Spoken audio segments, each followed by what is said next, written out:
عزیزان گرامی وقار، سب سے پہلے میں آپ تمامی حضرات کو عید الاضحیٰ کی خوب مبارکبادی پیش کرتا ہوں۔ اللہ تعالیٰ اس عید کو ہم سب کے لیے خیر و عافیت والی عید بنائے، اور اس عید کی برکت سے مولا جملہ وباؤں اور بلاؤں سے ہم سب کی حفاظت فرمائے۔ آج عید الاضحیٰ ہے اور تقریباً پوری امت آج عید الاضحیٰ کی 2 رکعت ادا کرنے کی کوشش میں ہے۔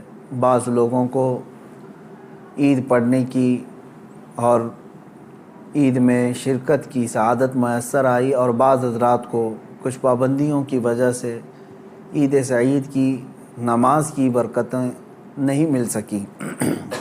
سال گزشتہ بھی ایسا ہی رہا۔ اللہ رب العزت اپنے غضب کو دور فرمائے اور ہمارے لیے مسجدوں اور عیدگاہوں کو کشادہ فرمائے۔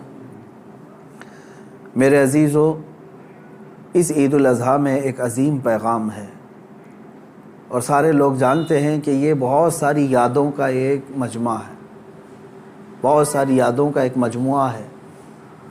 اس میں سنت ابراہیمی ادا کی جاتی ہے۔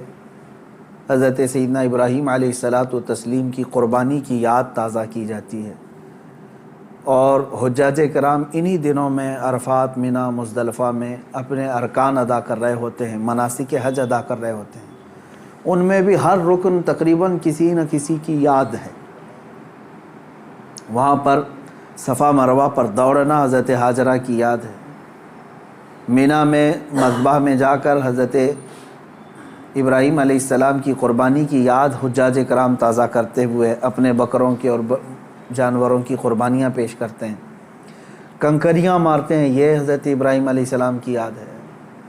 عرفات میں قیام کرتے ہیں، میرے آقا صلی اللہ تعالیٰ علیہ وسلم کی سنت پر مزدلفہ میں آتے ہیں، کنکریاں چنتے ہیں، رسول پاک صلی اللہ علیہ وسلم کی ادا ہے۔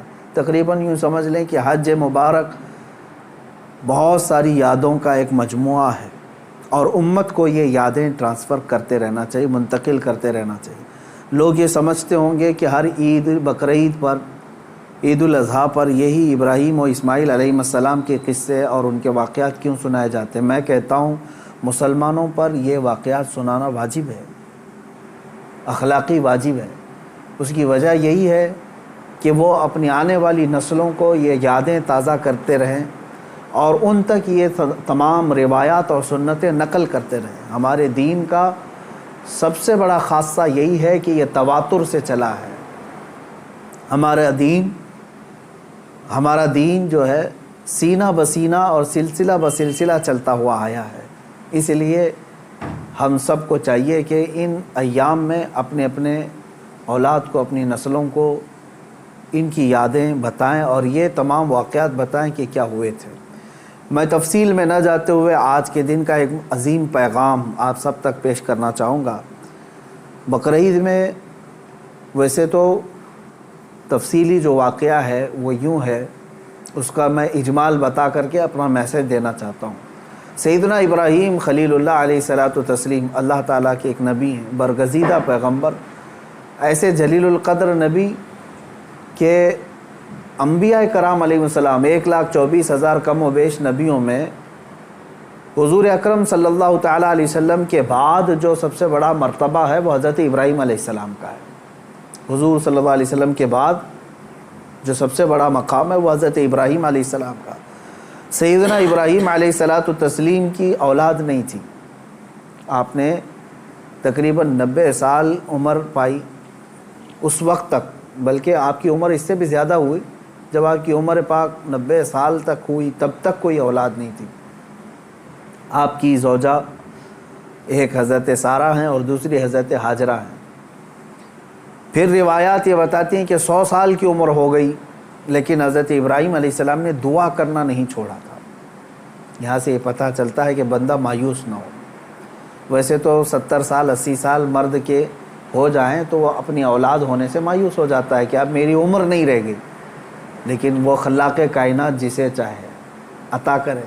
جب وہ حضرت مریم کو شوہر کے بغیر ان کو بیٹا دے سکتا ہے، اور حضرت صالح علیہ السلام کی پتھر سے اونٹنی پیدا کر سکتا ہے، تو وہ پھر مولا تعالیٰ 90 سال کیا 100 سال کے بعد بھی چاہے تو اولاد عطا کر سکتا ہے۔ دعا کرنا ترک نہ کریں۔ حضرت ابراہیم علیہ السلام کی دعا قرآن پاک میں موجود ہے، آپ یہی دعا کرتے تھے، رب ہب لی من الصالحین، اے اللہ مجھے صالح اولاد عطا فرما، صالحین میں سے مجھے نسل عطا فرما۔ حضرت ابراہیم علیہ السلام کی اس دعا کو قرآن پاک میں بھی آپ تلاوت میں پائیں گے۔ حضرت ابراہیم علیہ السلام کی اس دعا کو اللہ تبارک و تعالیٰ نے قبول فرمایا، اور پھر اللہ تعالیٰ نے ارشاد فرمایا کہ ہم تمہیں ایک بیٹا عطا کرتے ہیں۔ وہ کیسے معاملات ہوئے یہ بھی دیکھیے۔ حضرت ہاجرہ حضور حضرت ابراہیم علیہ السلام کی اہلیہ، وہ گھر میں موجود ہیں، کچھ فرشتے آئے اور فرشتوں نے آ کر کے بشارت دی کہ اللہ تبارک و تعالیٰ تمہیں بیٹے سے نوازنے والا ہے۔ تو کہنے لگی کہ میں اتنی بوڑھی ہو گئی ہوں، ان کی خود کی عمر 90 سال کے اوپر کی تھی، کہا اتنی بوڑھی ہو گئی ہوں، کیا مجھے بچہ ہو سکتا ہے؟ فرشتوں نے کہا ہاں، اللہ تبارک و تعالیٰ جو غالب حکمت والا ہے وہ چاہے تو ہو سکتا ہے۔ تو پھر اللہ تبارک و تعالیٰ نے یہ بشارت دی، اور بڑھاپے میں حضرت ابراہیم علیہ السلام کو بیٹے کی بشارت سے نوازا، اور اس کے بعد حضرت اسماعیل علیہ السلام کی ولادت ہوئی۔ چند دنوں کے بعد، چند سالوں کے بعد حضرت سارہ سے حضور حضرت ابراہیم علیہ السلام کو دوسرے بیٹے بھی ہوئے، حضرت اسحاق علیہ السلام، یعنی اسی عمر میں۔ اور یہ وہ لوگ ہیں، یہ 2 بیٹے ایسی عمر میں ہوئے۔ اب یہاں بتاتا ہوں میں آپ کو صبر کا اور استقامت کا پھل کتنا عظیم ہوتا ہے۔ 100 سال تک ابراہیم علیہ السلام صبر کرتے رہے اولاد کو، اور اس کے بعد اللہ نے اولاد دیا، 2 بیٹے دیے، ایک اسماعیل علیہ السلام اور دوسرے اسحاق علیہ السلام۔ ان دونوں نبیوں کے بارے میں اگر میں آپ کو بتاؤں، اسحاق علیہ السلام وہ نبی ہیں، حضرت ابراہیم علیہ السلام کے وہ بیٹے ہیں جن کو اللہ نے نبی بھی بنایا، اور ان کی نسل میں 30,000 سے زیادہ نبی پیدا کیے تقریباً۔ بنی اسرائیل پوری نسل جو ہے وہ اسحاق علیہ السلام کی نسل ہے۔ اسحاق علیہ السلام کے بیٹے یعقوب علیہ السلام، یعقوب علیہ السلام کے بیٹے یوسف علیہ السلام، یہاں سے پوری بنی اسرائیل چلی، اس میں ہزاروں نبی آئے۔ ابراہیم علیہ السلام کو ایک بیٹے اسحاق علیہ السلام کی نسل میں سارے نبی عطا کیے، اور دوسرا بیٹا جو اسماعیل علیہ السلام عطا کیے، ان کی نسل میں تو سید الانبیاء حضور صلی اللہ علیہ وسلم آتا ہے، محمد الرسول اللہ صلی اللہ علیہ وسلم علیہ افضل التحیت و اکمل التسلیمات۔ تو یہ حضرت ابراہیم علیہ السلام کی دعا کا نتیجہ تھا، اور صبر اور استقامت کا۔ آج جو مجھے پیغام دینا تھا وہ یہی ہے۔ میں نے آیت کریمہ بھی خطبے میں یہی پڑھی۔ بے شک وہ لوگ جنہوں نے یہ کہا اللہ ہمارا رب ہے، ان الذین قالوا ربنا اللہ، بے شک وہ لوگ جنہوں نے کہا اللہ ہمارا رب ہے، ثم استقاموا، پھر اس پر جم گئے، یہ ہے استقامت۔ استقامت کہتے ہیں ڈٹے رہنا، جمے رہنا۔ اب اس کے متعلق جو قرآن کہتا ہے تتنزل علیہم الملائکہ، ان پر اللہ تعالیٰ فرشتے اتارتا ہے۔ کیا کہتے ہوئے آتے ہوئے فرشتے؟ اللہ تخافوا ولا تحزنوا، گھبراؤ مت، ڈرو مت، ہم تمہیں وہ بشارت دینے آئے ہیں جس جنت کا اللہ نے تم سے وعدہ کیا ہے۔ تھوڑے دن اور باقی رہو، تھوڑے دن اور جمے رہو، اور ڈٹے رہو۔ یہ استقامت کرتا ہے بندہ، استقامت پر فائز ہوتا ہے تو فرشتے اس کی مدد کے لیے اترتے ہیں۔ ہاں اتنا ہے کہ ہلا دیے جائیں گے، تمہارے خواہشات کے خلاف معاملات آئیں گے، تمہارے نفس کے خلاف معاملات آئیں گے۔ اسی پر جمے رہنے کا نام استقامت ہے۔ اور استقامت کا معنی اتنا عظیم ہے کہ صوفیہ اکرام نے کیا فرمایا معلوم ہے؟ الاستقامت فوق الکرامت، عربی میں فرمایا استقامت جو ہے یہ کرامت سے بھی بڑھ کر کے ہے۔ لوگ کہتے ہیں نا کرامت، کرامت کا مطلب اکثر لوگوں نے ہی سمجھا کہ وہ انہونی چیز دکھانا، یعنی جو ایسی چیز جو کو دیکھے ہی نہیں پائے، ہوا میں کوئی اڑ کے دکھا رہا ہے، پانی پہ کوئی چل کے دکھا رہا ہے، تو اس کو بہت سارے لوگ کیا سمجھتے ہیں؟ یہی کرامت ہے۔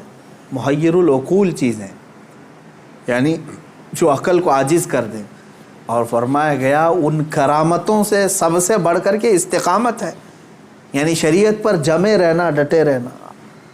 میں اس پر آتا ہوں، حضرت ابراہیم علیہ السلام کے اس واقعے کو میں مختصر کرتا ہوں۔ بیٹا ہوا، 100 سال تک صبر کرنے کے بعد پھر اللہ تبارک و تعالیٰ نے امتحانات ایسے لیے کہ ابراہیم علیہ السلام کو ترک وطن کرنا پڑا ہے. یعنی آپ کا شہر جو ہے بابل تھا، عراق. واقعہ تفصیل سے آپ کو پھر کبھی، وہاں آپ کو ہجرت کرنا پڑا، وہاں سے وطن چھوڑ دیا آپ نے. آپ کو جان کی بازی بھی لگانی پڑی، آگ میں آپ کو ڈالا گیا ہے. جان کے ساتھ بھی آپ کا امتحان ہوا، اس میں بھی آپ استقامت پر تھے. جب آپ کو نمرود آگ میں پھینک رہا تھا، جبرائیل علیہ السلام آئے اس وقت اور پوچھنے لگے الک حاجتن یا خلیل اللہ، اے اللہ کے خلیل کوئی حاجت ہو تو بتائیں. تو حضرت ابراہیم علیہ السلام آگ میں پھینکے جا رہے ہیں، اس وقت بھی کیا کہتے ہیں؟ ہاں ہے حاجت لیکن اللہ سے ہے، میرا مولا میرے ساتھ ہے. یہ استقامت اور توکل کا اعلیٰ درجہ. تیسرا جو ہوا آپ کے ساتھ وہ اولاد. اور آپ کو یہ بھی میں بتا دوں کہ اب اولاد دیا اللہ تعالیٰ نے، پھر حکم یہ فرمایا، خواب میں حضرت ابراہیم علیہ السلام کو یہ کہا گیا کہ آپ اپنے بیٹے کی قربانی دیں اللہ کی بارگاہ. لیکن ابراہیم علیہ السلام نے خواب میں دیکھا تو اس کے بدلے میں آپ نے جانتے ہیں تقریباً آپ نے 100 اونٹوں کو ذبح کر دیا. اونٹ ذبح کیے. شاید اس خواب کی تعبیر یہ ہو. دوسرے دن پھر خواب وہی آیا، پھر آپ نے ذبح کیے. تیسرے دن پھر خواب آیا، تب آپ نے یقین کے ساتھ یہ فرمایا کہ مجھے میرے بیٹے اسماعیل کی ہی قربانی کا حکم دیا جا رہا ہے. پھر حضرت ابراہیم علیہ السلام، یعنی اونٹوں کے ذبح کرنے میں مال بھی تو کتنا قربان ہوا. تو اب میں جو بتانا چاہ رہا ہوں اب وہ آخری بات سنیں. اسماعیل علیہ السلام کو بلایا اپنے قریب، جب ابھی حضرت اسماعیل علیہ السلام کی عمر پاک شباب کو نہیں پہنچی تھی، جوانی کے قریب آ رہی تھی. بلا کر کے کہنے لگے کہ انی ارا فی المنام انی اذبحک، اے اسماعیل میں نے خواب میں دیکھا ہے اور اللہ کا حکم یہ پایا ہے کہ میں تمہیں ذبح کر رہا ہوں، تم کیا کہتے ہو؟ حضرت اسماعیل علیہ السلام نے کیا کہا؟ یا ابت افعل ما تؤمر ستجدنی انشاءاللہ من الصابرین. اے میرے والد گرامی، آپ کو جس بات کا حکم دیا گیا ہے وہ کر جائیے، آپ انشاءاللہ آپ مجھے صبر کرنے والا پائیں گے. اسماعیل علیہ السلام بیٹے کو کوئی یہ کہے. اب یہ اسی کے لیے شاعر نے یہ کہا ہے، یہ مکتب کی کرامت تھی کہ فیضان نبوت تھا، سکھائے کس نے اسماعیل کو آداب فرزندی. ہاں بہرحال اب جو معاملہ پیش آیا وہ پتہ ہے آپ کو. حضرت اسماعیل علیہ السلام کو لے گئے مینا میں، وہ جگہ آج بھی باقی ہے جہاں حجر اسماعیل کہہ کر کے ایک پتھر رکھا گیا ہے، وہاں پر اسماعیل علیہ السلام کو لٹایا گیا. ابراہیم علیہ السلام نے اپنی آنکھوں پر پٹی باندھ لی، ان کے ہاتھ پیر کو باندھ دیا اور اس کے بعد تیز چاقو سے ان کے گردن پر چھری چلائی، لیکن چھری نہ چلی. روایات یہ بتاتی ہیں کہ آپ نے اس چھری کو پتھر پر مارا، پتھر 2 ٹکڑے ہو گیا، کٹ گیا، لیکن نرم و نازک گلا نہیں کٹا. 2 مرتبہ نہیں کٹا. تیسری مرتبہ آپ نے زور سے چلایا تو کٹ گیا مگر گلا نہیں. اللہ تبارک و تعالیٰ کے حکم سے جبرائیل علیہ السلام ایک دمبا جنت سے لے آئے اور اسماعیل علیہ السلام کو وہاں سے ہٹا کر کے دمبا رکھا. دمبا ذبح ہو گیا. اسماعیل علیہ السلام کھڑے رہے. ابراہیم علیہ السلام جب ذبح کر چکے تو اپنی آنکھوں سے پٹی ہٹا کر کے آپ اللہ کا شکر ادا کر رہے تھے کہ اے مولا تیرا جو حکم تھا وہ میں نے مکمل کر دیا. تو جب آپ نے پٹی ہٹا کر کے دیکھی تو بکرا ذبح ہے اور اسماعیل علیہ السلام سلامت ہے. تو رب تبارک و تعالیٰ نے یوں ارشاد فرمایا، قد صدقت الرؤیا یا ابراہیم، اے ابراہیم تو نے ہمارے بتائے ہوئے خواب کو سچ کر دکھایا. وَنَادَيْنَاهُ بِذِبْحٍ عَظِيمٍ، ہم نے اسماعیل کو ذبح عظیم کے نام سے پکارا. اللہ تعالیٰ نے فرمایا، اللہ تبارک و تعالیٰ یہ امتحان لے رہا تھا. یہ انبیاء اکرام علیہم الصلاۃ و تسلیم کے ساتھ ہے، ایسا نہیں ہے کہ سارے لوگ یہ کر پائیں گے. وہ اس درجے کے ایمان والے تھے، ان کو اسی انداز سے امتحان لیا گیا. اب جو بات 2 چیزیں عرض کرنی ہے. پہلی بات تو یہ ہے کہ بعض مفسرین نے اور عاشقان رسول نے اس میں پیارا نقطہ یہ بیان فرمایا، گلا نہ کٹنا، ذبح نہ ہونا کیا وجہ تھی؟ تو فرمایا گیا اس لیے کہ اسماعیل علیہ السلام کی پیشانی میں نور محمدی تھا، حضور اکرم صلی اللہ تعالیٰ علیہ وسلم کا نور پاک تھا، انہی کی نسل میں حضور تشریف لائے، ابھی دنیا میں نور محمدی کو آنا تھا۔ اب بعض مفسرین اس بات پر ہی نہیں رکتے بلکہ ان تمام چیزوں کو اوپر تک لے جاتے ہیں۔ ابراہیم علیہ السلام کو آگ نے نہیں جلایا، وہاں پہ بھی نور محمدی ان کے پیشانی میں تھا۔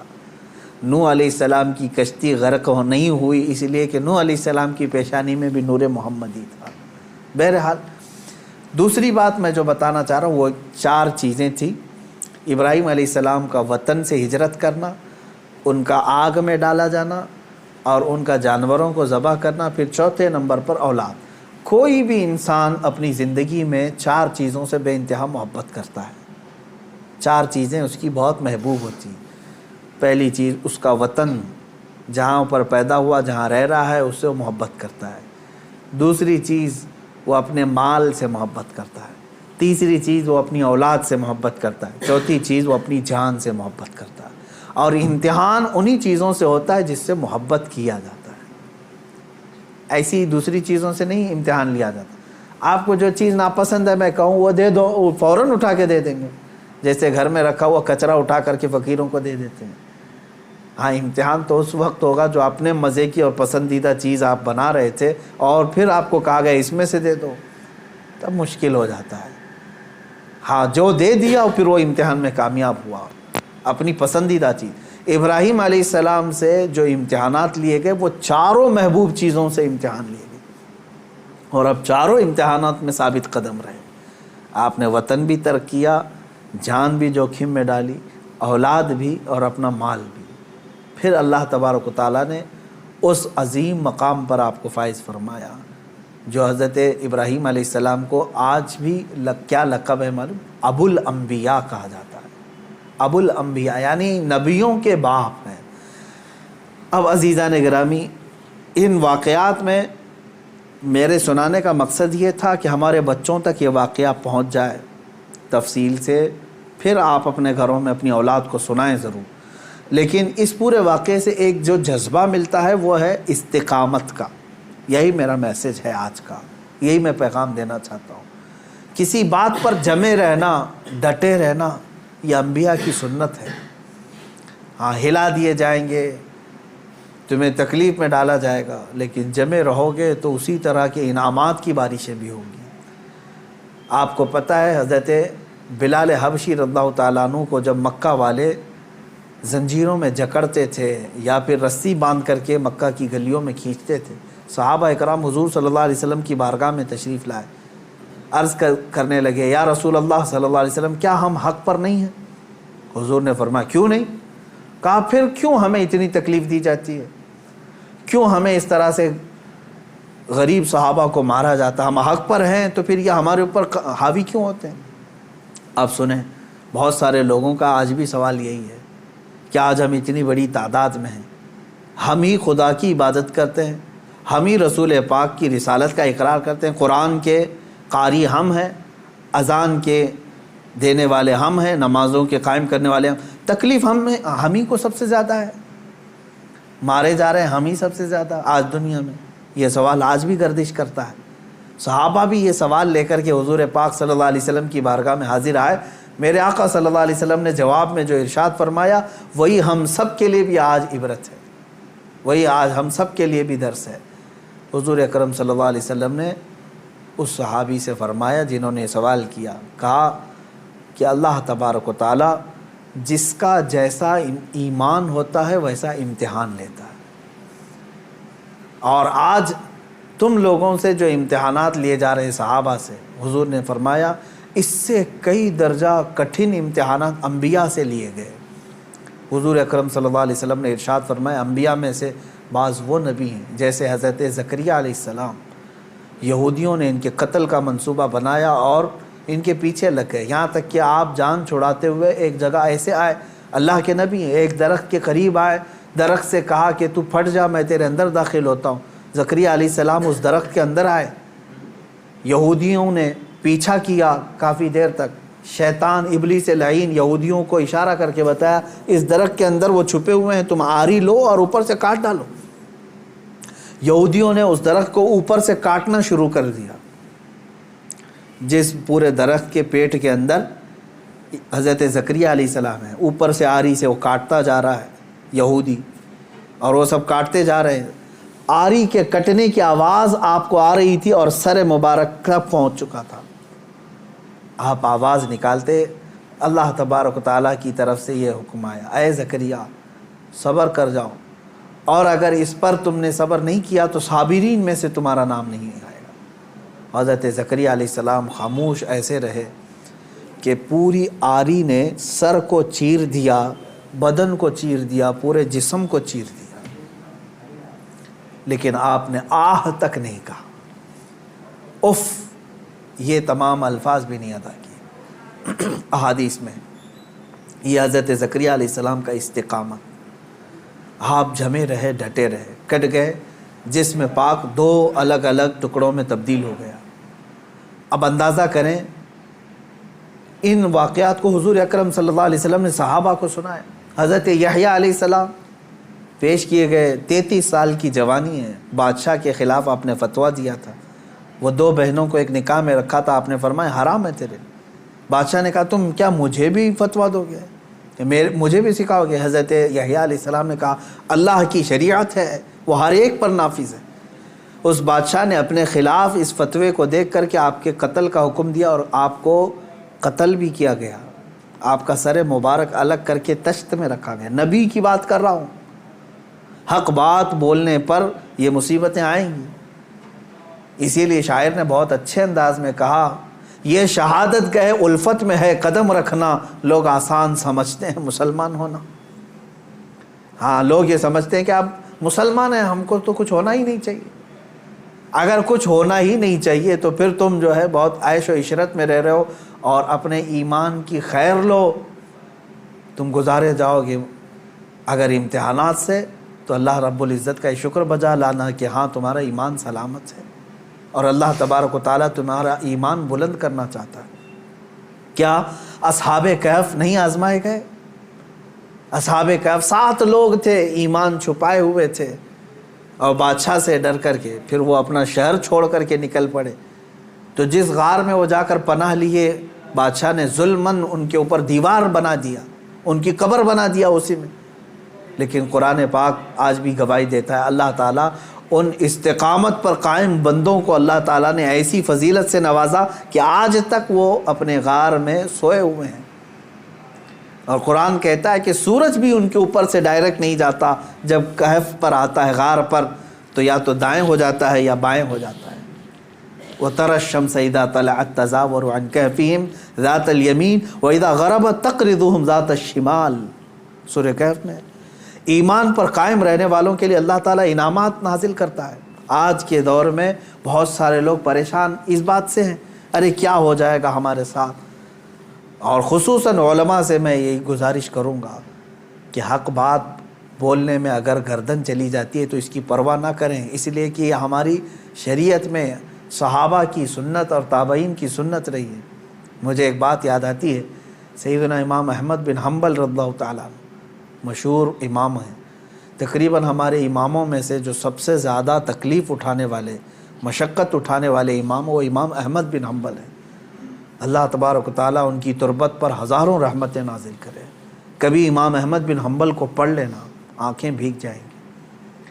اپنے زمانے کی سختیاں انہوں نے برداشت کی ہیں، وقت کے ظالم خلفاء کے خلاف کھڑے ہوئے ہیں۔ خلیفہ بنتے تھے، کچھ لوگ سیاست میں آتے تھے اور اپنی طاقت کے زور پر چاہتے تھے کہ ہمارا ہی حکم نافذ ہو، شریعت نہیں، قرآن نہیں۔ بہت سارے نفس پرست اس طرح کے بادشاہ آئے، بہت سارے لوگ ایسے آئے ہر زمانے میں۔ اسی لیے اقبال نے سچ کہا تھا، ستیزہ کار رہا ہے ازل سے تا امروز، شرار ابو لہبی سے چراغ مصطفی۔ یعنی مصطفیٰ کریم صلی اللہ علیہ وسلم کے اس چراغ کو ابو لہب کی شرارتوں سے، اس کے چنگاریوں سے ہمیشہ معرکہ رہا ہی ہے۔ امام احمد بن حنبل کو کوڑے مارے جاتے تھے۔ کوڑا جو ہے چمڑے کا ایک بیلٹ ہوتا تھا، کافی موٹا، اور ننگی پیٹ کر کے جب مارا جاتا تھا. آج کے زمانے میں اگر مارا جائے تو میں سمجھتا ہوں چمڑی اس سے لگ کر کیا جائے گی. 100 کوڑوں کی سزا ہوتی تھی. اکثر 100 کوڑوں میں تو لوگ انتقال کر جاتے. حضرت امام احمد بن حنبل کو 3 خلفاء آئے نئے اور ہر ایک نے کوڑے مارے. ہر ایک نے کہ تم اپنا حکم بدل دو. وہ حق بات پر قائم تھے اور قائم رہے. امام احمد بن حنبل ایک جگہ گزر رہے تھے. اس وقت کا ایک مشہور ڈاکو تھا, چور تھا, اور وہ قریب میں آیا. امام احمد بن حنبل سے جو بات کہہ رہا تھا آج ہم سب کے لیے عبرت ہے. اس نے کہا, اے احمد بن حنبل, 300 کوڑے کھائے تم نے, 100 200 300. مجھے دیکھو, میں نے تقریباً چوری کے جرم میں 1500 کوڑے کھائے, لیکن ابھی بھی چوری چھوڑا نہیں. میں چوری کرتا پکڑا جاتا. چوری پر اتنے 100 کوڑے نہیں مارے جاتے, کبھی 20 کوڑے, کبھی 25 کوڑے, کبھی 40 کوڑے. قاضی اس طرح لگاتے رہے. تو وہ گن کے رکھا ہوا ہے. وہ کہتا ہے میں نے اب تک 1500 کوڑے کھا لیے لیکن ابھی چوری چھوڑا نہیں ہوں. وہ کہتا ہے کہ میں 1500 کوڑے کھا کر کے چوری نہیں چھوڑا, تم 300 کوڑوں پر حق بات کو نہیں چھوڑ دینا. 100 کوڑے کھا کر کے استقامت اور حق بات سے تم ہٹ نہیں جانا. امام احمد بن حنبل رضی اللہ تعالیٰ عنہ اس بات سے بہت متاثر ہوئے اور انہوں نے اس کو بیان فرمایا کہ اس کے ایک جملے نے مجھے اور بڑا حوصلہ دے دیا. آج میں یہی کہتا ہوں میرے عزیزوں, لوگ جیل جاتے ہیں ریپ کیس میں, لوگ پکڑے جاتے ہیں چوری میں, ڈکیتی میں, مرڈر کیس میں, اور پھر چھوٹ کر کے آتے ہیں, پھر بھی نہیں چھوڑتے, پھر ان جرائم میں ملوث رہتے ہیں. نشے والے کو دیکھو, پکڑے جاتے ہیں, مارے جاتے ہیں, اندر لاک اپ میں رکھے جاتے ہیں, پھر آتے ہیں, چھوٹتے ہیں, پھر وہی کام کرتے رہتے ہیں. میں علماء سے اور اہل حق سے یہی کہوں گا کہ جب جرائم پیشہ لوگ سزا پا کر کے بھی اپنے جرائم سے نہیں ہٹ پاتے, تو تمہیں تو آج حق بولنے پر اب تک کوئی سزا تو نہیں ملی. ہونا یہ چاہیے کہ اگر حق بات بولنے پر مجھے سزا بھی مل جائے تو میں حق بات پھر سر چڑھ کر کے بولوں گا, کہ پھر میں پھانسی کے پھندے پر بھی بولوں گا, تختے دار پر بھی بولوں گا. یہ حق بات اور جرأت کے ساتھ بولنے کی ہر ایک کے اندر اللہ توفیق عطا فرمائے. آج سخت ضرورت ہے. میں مسلمانان ہند سے یہ کہوں گا, اب حالات ایسے ہیں کہ تمہارے استقامت کا امتحان ہوگا.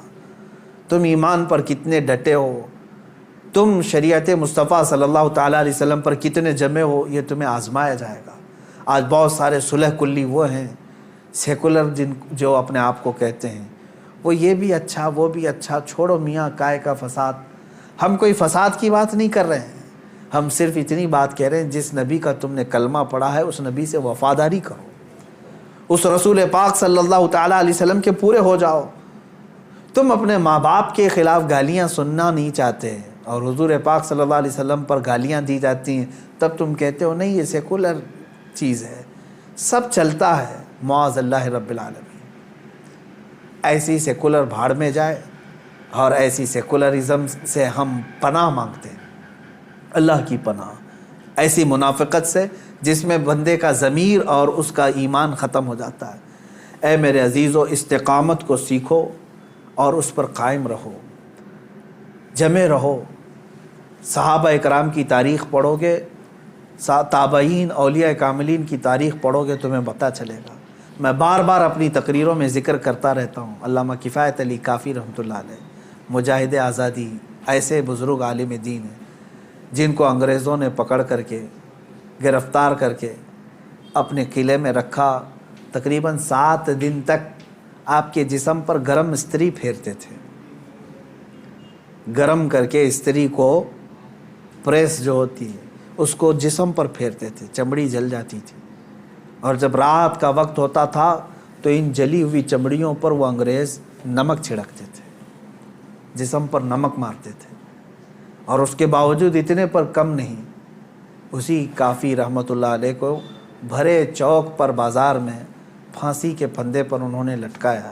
ایک جم غفیر نے دیکھا, مجمع عام میں آپ کو پھانسی پر لٹکایا جا رہا تھا, لیکن ذرا برابر بھی پیشانی پر شکن ہے, چہرے پر ملال ہے.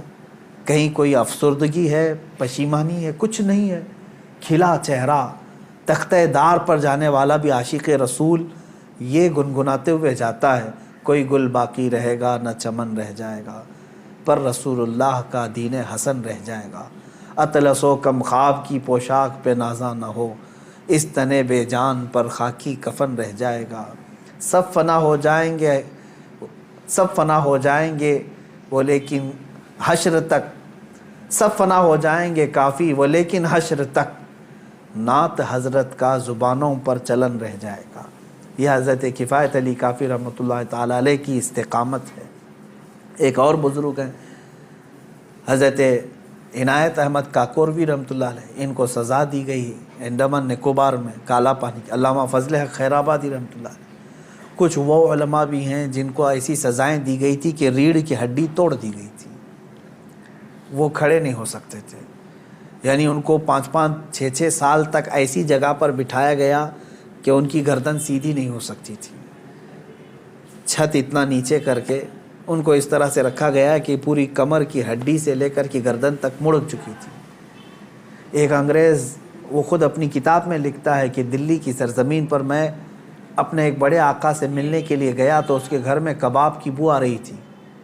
میں نے پوچھا اتنی رات گوشت کے بھوننے کی خوشبو کہاں سے؟ تو اس نے اپنے گھر کے پیچھے والا دروازہ کھول کر کے بتایا وہاں پر علماء اہل سنت کو آگ سے داغا جا رہا تھا، گرم کوئلے لگائے جا رہے تھے، وہ ان کے بدن پر لگنے والی گوشت کی بو پورے گھر میں محسوس کی جا رہی تھی۔ انگریزوں نے تاریخ میں لکھا ہے۔ میرے عزیزوں، ان تمام حالات کو بھی فیس کیا ہمارے علماء اہل سنت نے، لیکن وہ ٹس سے مس نہیں ہوئے، اپنا دین نہیں بیچا، اپنے ایمان کا سودا نہیں کیا، نہ جا کر کے گستاخان رسول کے پیروں میں ان کی دھوتیوں میں چھپ کر بیٹھے رہے، نہ مال لے کر کے انہوں نے اپنے دین کا سودا کیا۔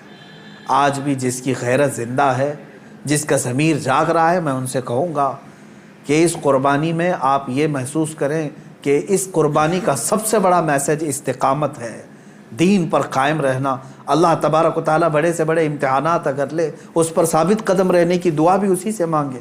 اور آج کے زمانے میں جو حالات ہمارے بنائے جا رہے ہیں، اس میں بھی بھیک مانگو رب ذوالجلال سے، خیرات میں مانگو اے اللہ حالات اب ایسے آ گئے کہ لوگ ایمان پر قائم رہنا ان کا مشکل ہو گیا ہے، دین پر قائم رہنا مشکل ہو گیا ہے۔ کفار و مشرکین نے زمین تنگ کرنا شروع کر دیا۔ یہ ہماری شامت اعمال بھی ہے اور اللہ تعالیٰ کی طرف سے امتحان بھی ہے۔ تمہارے لیے اب اذانیں مشکل کر دی جائیں گی، نمازیں مشکل کر دی جائیں گی، تمہارے چہرے پر داڑھی اب لوگوں کو کھٹکنے لگی، تمہاری ٹوپیاں گڑھنے لگ گئی، تمہاری تعلیم سے ان کو نفرت ہونے لگ گئی۔ اب قرآن تک آ گئے، قرآن کی آیات کو اب زیر بحث لایا گیا۔ اب ٹی وی میں، میڈیا میں اب جو ڈیبیٹ چلے گا وہ قرآن کی آیتوں کو لے کر کے۔ اب تک مجھے بتاؤ یہ سوشل میڈیا ہو یا ٹی وی ڈیبیٹ ہو، یہاں دوسری کوئی مذہبی کتابیں نہیں لائی جاتی کبھی ڈیبیٹ میں؟ آج تک سنا کبھی آپ نے تلمود کو، اولڈ ٹیسٹمنٹ کو، بائبل کو موضوع بحث بنایا گیا، وہ اس میں ایسی آیتیں، اس میں ایسی آیتیں، آج تک کبھی سنا آپ نے؟ یا پھر ہندوؤں کی مقدس کتابیں، چائنیز کی جو مقدس کتابیں، بدھزم کی جو مقدس کتابیں، نہیں لایا جاتا۔ موضوع بحث اگر کوئی چیز ہے تو قرآن عظیم ہے۔ آج قرآن پاک کو ٹارگٹ کیا جاتا ہے، اس کی آیتوں پر بحث کیا جا رہا ہے۔ کیا ہو گیا مسلمانوں کو؟ آج تمہارا امتحان ہے۔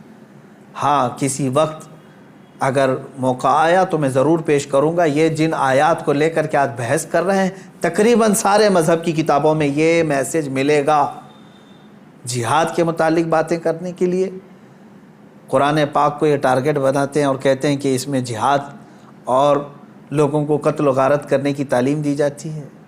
یہ جن جن آیتوں کو کوٹ کرتے ہیں، میں چیلنج کے ساتھ کہتا ہوں اسی طرح کا میسج میں ہندوؤں کی کتاب میں بھی بتا سکتا ہوں اور عیسائیوں کی کتابوں میں بھی بتا سکتا ہوں، لیکن جانبداری ایسی ہے کہ ان کتابوں کو چھوا بھی نہیں جاتا، بات بھی نہیں کی جاتی۔ قرآن پاک پر آج سب ہرزہ سرائی کرنے پر مشغول ہیں۔ میں علماء سے کہتا ہوں، ہزاروں کی تعداد میں علماء اہل سنت موجود ہیں، عشاقان رسول موجود ہیں۔ اب تمہارے استقامت کا امتحان ہے، جمے رہو ایمان پر، ڈٹے رہو، آ جاؤ مصطفیٰ کریم صلی اللہ تعالیٰ علیہ وسلم کے اخلاق حسنہ پر۔ تم نے دنیا بہت دیکھی، عیاشیاں بہت کر لی، فیشن شو بہت کر لی، اپنے نفس کو بہت راضی کر لیا. کچھ مصطفیٰ کریم صلی اللہ علیہ وسلم اور ان کے رب ذوالجلال کو راضی کرنے کے لیے بھی کام کر لو. تم نے کپڑے پہنے اپنے نفس کو راضی کرنے کے لیے اور چند شیاطین کو اور چند دوستوں کو راضی کرنے کے لیے. اپنے چہرے کی حیت بنائی، اپنے گھر بار کو بنایا چند لوگوں کو راضی کرنے کے لیے. اے مسلمانوں، آج اپنے رب ذوالجلال کو راضی کرنے کی طرف بھی تو قدم بڑھاؤ کہ میں جس کی طرف لوٹایا جانے والا ہوں اس کو بھی راضی کرنے کا میں کوئی تو کام کروں. میں چہرے میں، کپڑوں میں، اپنے لباس میں، اپنے گھر میں، اپنے کھان پین میں اللہ اور اس کے رسول کو راضی کرنے کی بھی کچھ کام کروں. بس آج کے دن میں اتنا ہی کہوں گا کہ آج جانور ذبح کر کے گوشت کھا لینا اور اپنے آپ کو خوشیوں میں گوشت کے الگ الگ ڈشیں بنا کر کے عید میں مشغول کر لینا، یہ عید کا مقصد نہیں ہے. عید کا اصل مقصد ہے اللہ کو راضی کرنا. وہ اگر راضی ہو گیا تو ہر دن تمہارا عید کا ہے، اور اگر وہ تمہارے اعمال سے ناراض ہے، چاہے 1000 بقرعید آئیں، 1000 عید الفطر آئیں، تمہارے لیے کون سی عید ہے؟ رب تعالیٰ اگر تم سے ناراض ہے، کون سی عید ہے؟ عید در حقیقت مولا کو منانا ہے، اس کو راضی کرنا ہے. قربانیاں گوشت کھانے کے لیے نہیں. ایک مسئلہ بھی جاتے جاتے بتا دوں، اگر کسی نے گوشت کھانے یا صرف گوشت کی نیت کر کے قربانی کی کہ آپ گوشت ملنے والا ہے، فلاں فلاں ڈش بننے والی ہے گھر میں، تو کہا گیا کہ اس کی قربانی ہی نہیں ہے، قربانی ہوگی ہی نہیں. جس نے گوشت ملے گا اس کو میں بیچوں گا، اتنا کماؤں گا. جس نے بھی یہ نیت کی اس کی قربانی ہوگی ہی نہیں، ہوگی ہی نہیں. فرمایا گیا تقرب الی اللہ کی نیت ہونی چاہیے. میں قربانی کر رہا ہوں صرف اللہ کی رضا کے لیے. نیت یہ ہو اور پھر گوشت کھانے میں مل گیا تو یہ اللہ کا انعام ہے. گوشت تو کھانا ہی ہے، ملتا ہی ہے آپ کو، لیکن نیت پہلے گوشت کھانے کی نہیں ہے، اللہ کو راضی کرنے کی ہے. رب تبارک و تعالی راضی ہو جائے